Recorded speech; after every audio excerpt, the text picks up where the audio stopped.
Kumusta sa lahat? Ako si Dra, Ligaya Santos. And today we'll be analyzing the topic, pag-aalaga sa balat mula sa loob. Isang gabay para sa mga nakatatanda skincare from the inside. A guide for older adults. Kumusta? Mahal kong mga manonood ng aking channel. Naranasan mo na bang tumayo sa harap ng salamin sa umaga? Tinitigan ang iyong mukha ng matagal?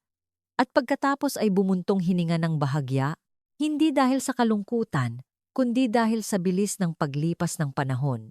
Parang kahapon lang ay sariwa at makinis pa ang balat.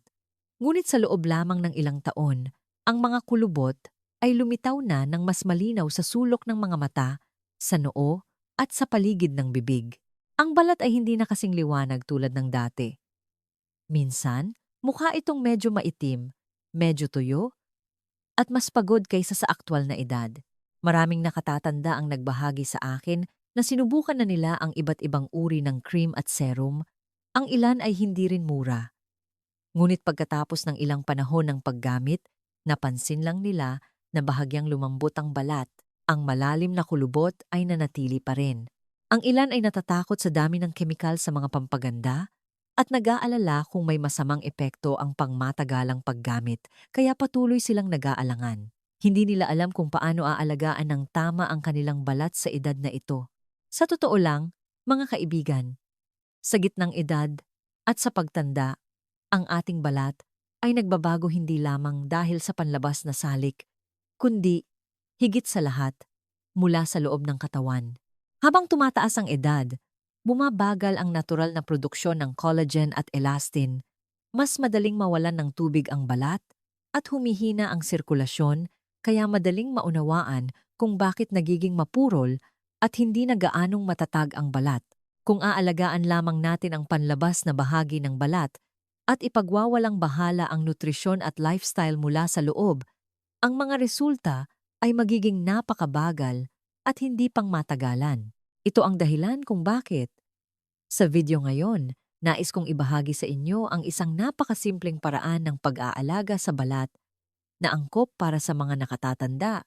Hindi komplikado, hindi magastos, hindi gamot, kundi isang simpleng gawi sa nutrisyon na maaaring sumuporta sa mas malusog na balat mula sa loob kung panatilihin ng regular.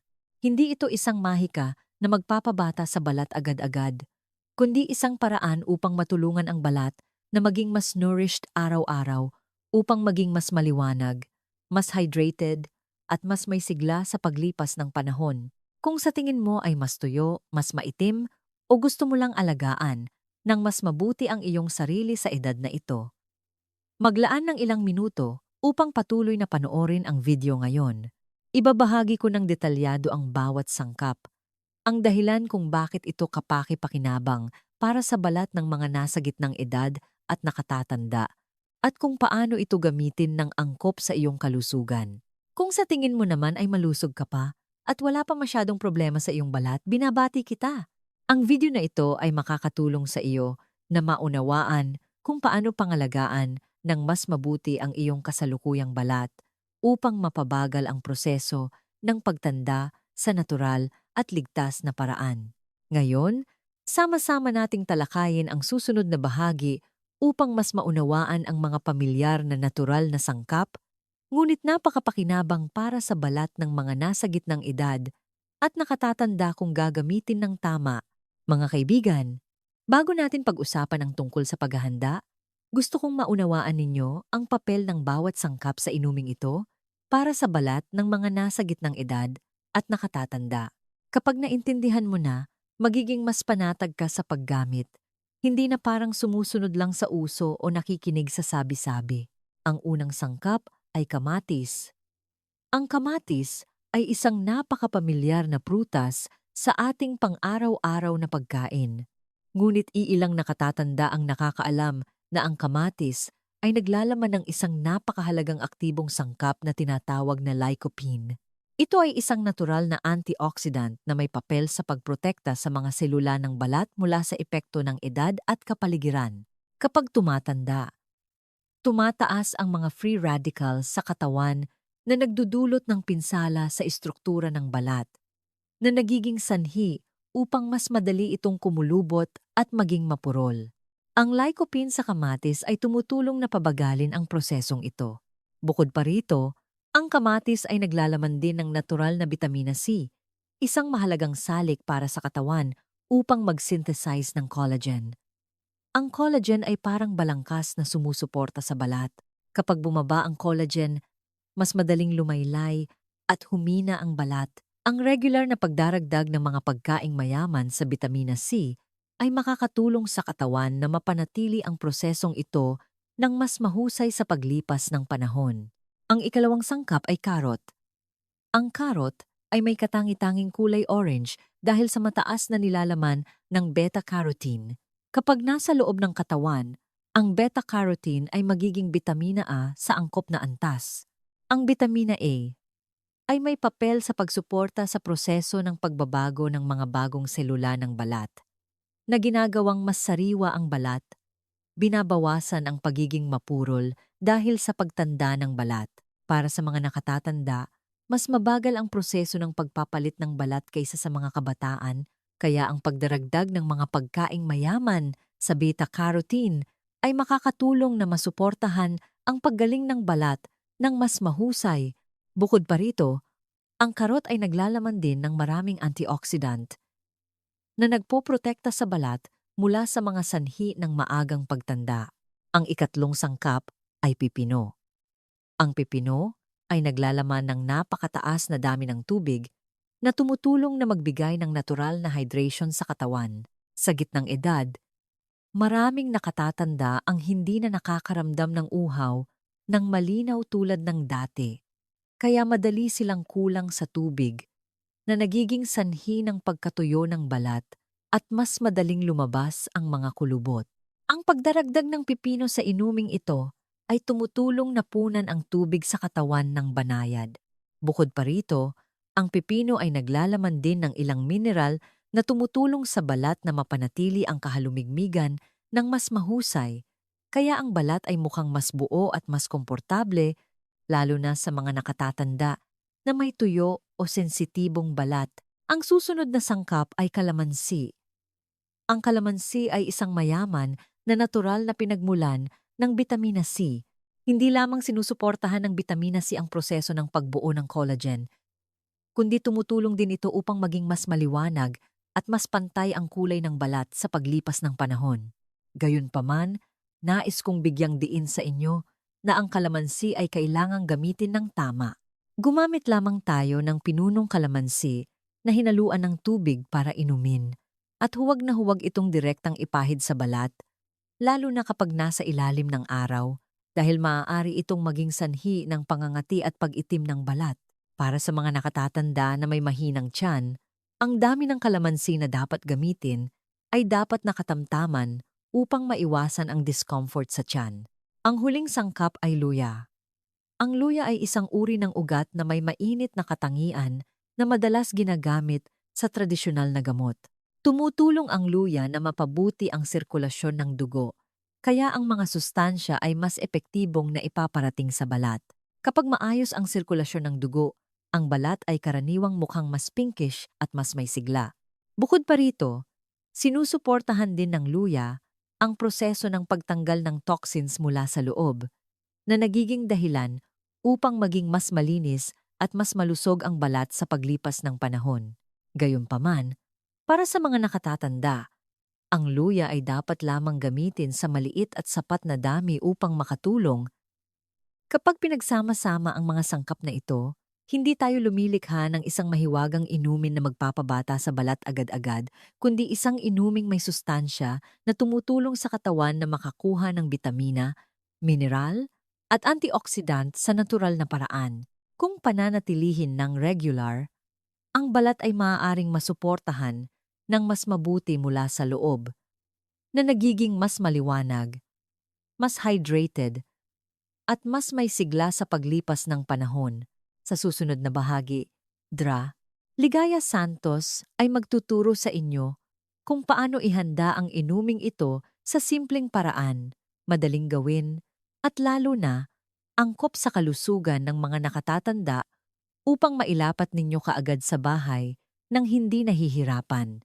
Mga kaibigan, ngayong naunawaan na ninyo kung gaano kapakipakinabang ang bawat sangkap para sa balat ng mga nasa gitnang edad at nakatatanda, ngayon ay ituturo ko sa inyo kung paano ihanda ang inuming ito sa pinakasimpleng paraan, pinakamadaling gawin, at ang mahalaga ay angkop sa kalusugan ng mga nakatatanda, hindi magiging sanhi ng pagkapagod, discomfort sa tiyan, o bituka. Una, pag-usapan natin ang dami ng sangkap para sa isang baso para sa isang araw. Hindi mo kailangang gumawa ng napakarami dahil ang paggawa ng marami at pagtatago nito ay hindi rin maganda, madaling mabawasan ang mga sustansya. Para sa isang baso para sa isang tao, maghanda ng isang hinog na kamatis na hindi masyadong malaki, mga 100 hanggang 1.5 gramo. Susunod ay kalahating maliit na karot, mga 50 hanggang 70 gramo, gumamit ng mga isang port ng katamtamang pipino. Hindi kailangan ng marami dahil ang pipino ay naglalaman na ng napakaraming tubig. Gumamit ng kalahating maliit na kalamansi o isang porto kung malaki ang kalamansi. Kailangan lang ng isang manipis na slice ng luya upang makagawa ng banayad na mainit na lasa. Kung gusto mong mas madaling inumin, maaari kang magdagdag ng kaunting purong pulot pukyutan, ngunit gumamit lamang ng napakaliit. Para sa paghahanda ng kamatis, hugasan itong mabuti, tanggalin ang tangkay, at hiwain sa maliliit na piraso. Kung mayroon kang mahinang tiyan o madalas na nakakaranas ng bloating, maaari mong bahagyang i-blanch ang kamatis sa kumukulong tubig ng mga kalahating minuto, pagkatapos ay balatan. Ang paraan na ito ay makakatulong na mas madaling matunaw ang inumin. Balatan ang karot, hugasan itong mabuti, at hiwain ng manipis. Hugasan ng mabuti ang pipino. Kung ito ay pipino na galing sa iyong tanim o organic na pipino, maaari mong iwanan ang balat. Kung binili sa palengke at hindi ka panatag, mas mabuting balatan ito para sa kaligtasan. Balatan ang luya, hugasan itong mabuti, at hiwain ng manipis. Pigain ang kalamansi upang makuha ang katas, at alisin ang buto upang maiwasan ang mapait na lasa. Pagkatapos ng paghahanda, ilagay ang kamatis, karot, pipino, at luya sa isang blender. Magdagdag ng mga 50 hanggang 100 ml ng filtered water. Ang dami ng tubig na ito ay makakatulong upang mas madaling gumana ang blender at hindi masyadong malapot ang inumin. I-blend hanggang maging napakakinis ang pinaghalong.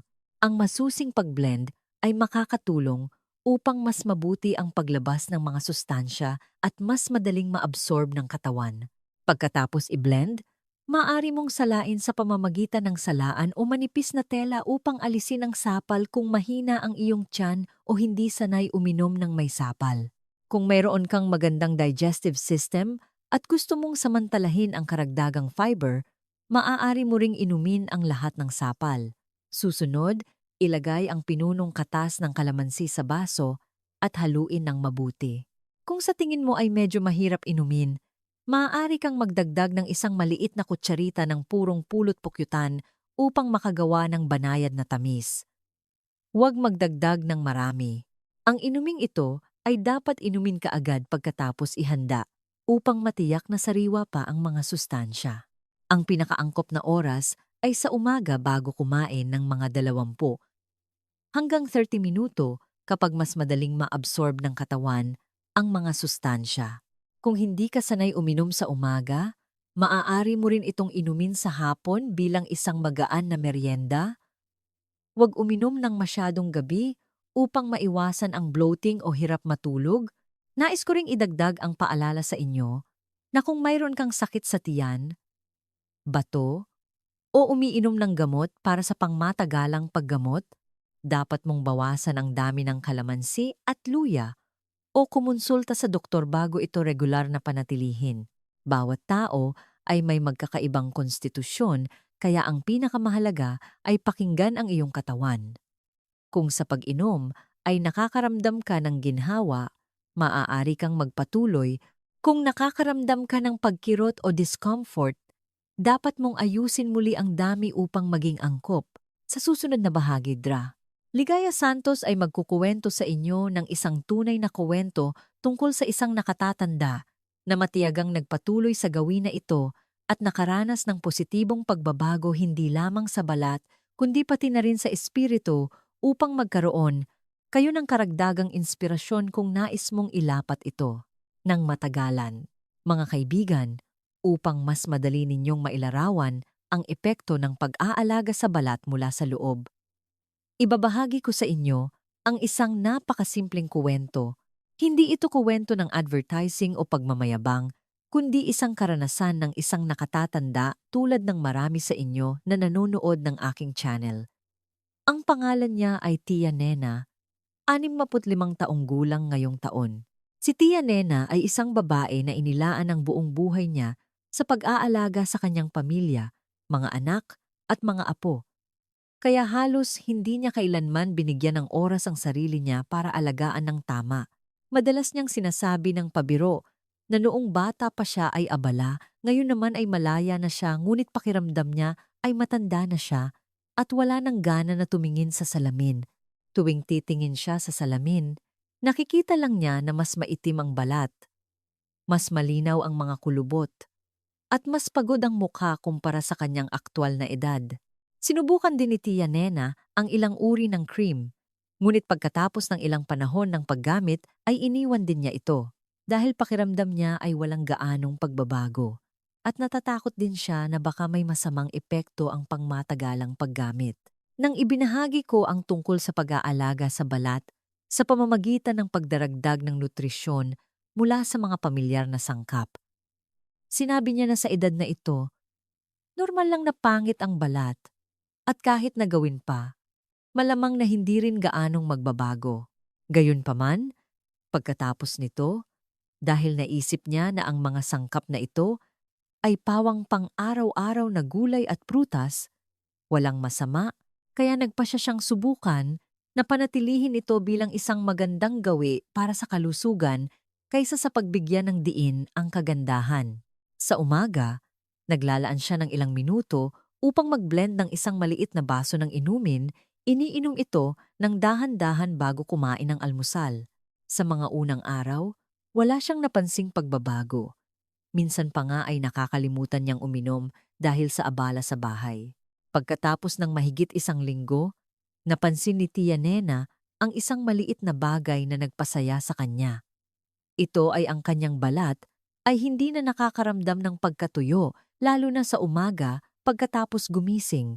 Hindi pa siya naglakas loob na sabihin na mas maganda ang kanyang balat, ngunit pakiramdam niya ay mas komportable, mas malambot ang balat kapag naghuhugas siya ng mukha. Nagbigay ito ng karagdagang motibasyon upang magpatuloy.